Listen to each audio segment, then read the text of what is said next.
Gerry, you're not long returned from the US where you were briefing senior White House officials and others in the state of play. How was your analysis received? Well, I had just written to people in Washington, I think in April, and I was there in March, so my letter in April, post-Haass, was pointing out that the British government particularly hadn't signed up to the Haass compromise proposals, and I was making the point that the Unionists are unlikely to respond positively when the British government is comforting them by negativity.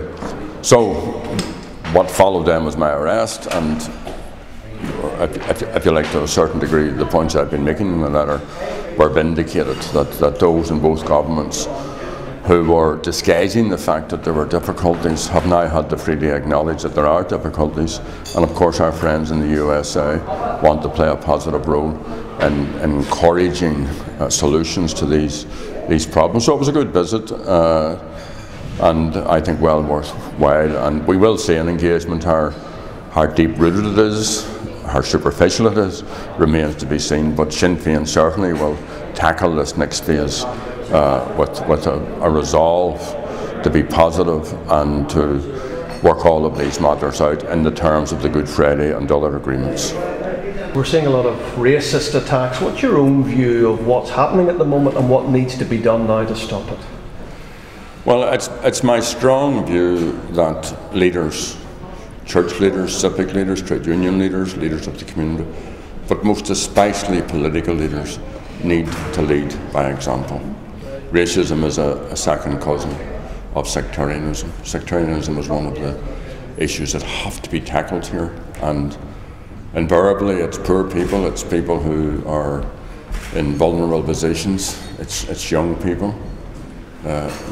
Bigotry is one thing, but there's nothing worse than an educated bigot, and in some of this, educated bigots are setting a very, very bad example to impressionable young people particularly. So it has to stop, but the way to stop it is for all the politicians, regardless of other differences, standing shoulder to shoulder and making it clear that this is not going to be tolerated. Who are you talking about in terms of educated bigots?